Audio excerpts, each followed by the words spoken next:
A good night. We know that the Haggadah is not just simply a book which guides us through the Seder, but the Haggadah really captures the essence of the entire Pesach experience. The Haggadah is our guidebook to maximizing this incredible Yom Tov and the new beginning that it offers. So that the Haggadah follows a basic model. As the Gemara calls it, Maschil beginus u'mesayim b'shevach. We begin with degradation or the low points, and we end with the higher points. So the classic understanding of this is espoused by the first opinion in the Gemara. We begin by saying, Avadim hayinu, we were slaves to Pharaoh in Egypt, and Hashem took us out and we became free people. But there's a second opinion in the Gemara, and the second opinion says that the ginus, the degradation we refer to, is mitchila ovde avodah zara hayu avoseinu. In the beginning, our ancestors, really a reference to Avram Avinu, was an idolater, but ultimately va'achshav kervanu hamakom lavodaso. But now HaKadosh Baruch Hu has brought us into His service. There's a beautiful insight by the Divrei Shmuel, the Slonim Rebbe, and he says that included in this phrase, or really embodied in this phrase, is not just a little snapshot of a historical continuum. We were idolaters and now we're free. But rather contained in this one simple sentence is the very essence of successful living. And the Divrei Shmuel says, here you have to read it. Mitchila kama ovde avodah zara hayu avoseinu. The Divrei Shmuel writes that some people get stuck in their past. They can't get past their past. They're stuck.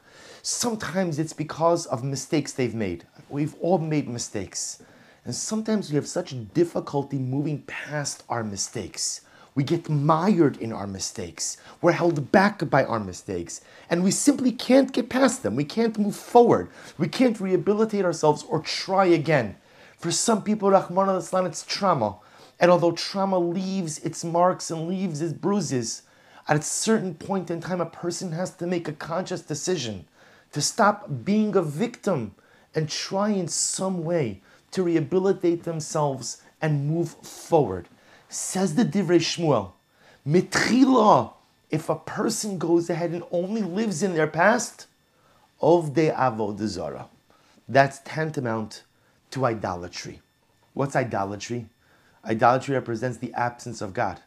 Idolatry represents the absence of Hashgacha Pratis, divine providence. Idolatry represents the lack of an order, a seder in the universe. One of the greatest aspects of our belief is the knowledge that HaKadosh Baruch Hu loves us, cares about us, and offers us a second chance, a 15th chance, a 1,000th chance. However many chances you need, HaKadosh Baruch Hu is going to give it to you.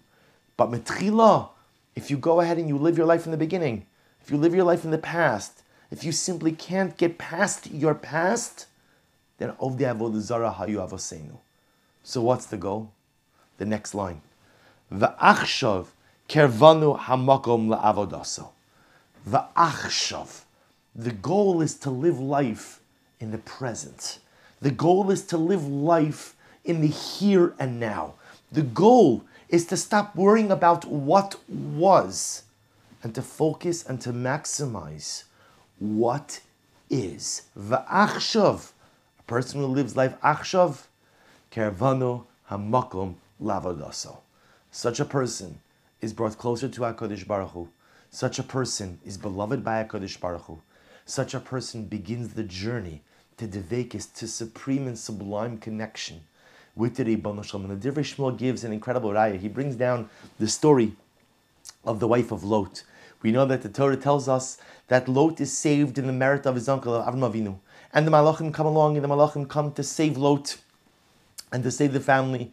And they give the family one simple direction. Al tabeit acharecha. Don't look back. Don't look back. But for whatever the reason, the wife of Lot, Medrash identifies her as Iris, looks back. And the Torah says, what happens to her? Vatihi nitziv melach. She becomes a pillar of salt. And the Divrei Shmuel says, what's the pshat? Why salt? And he explains so beautifully. Salt is a preservative. Salt maintains things the way they are.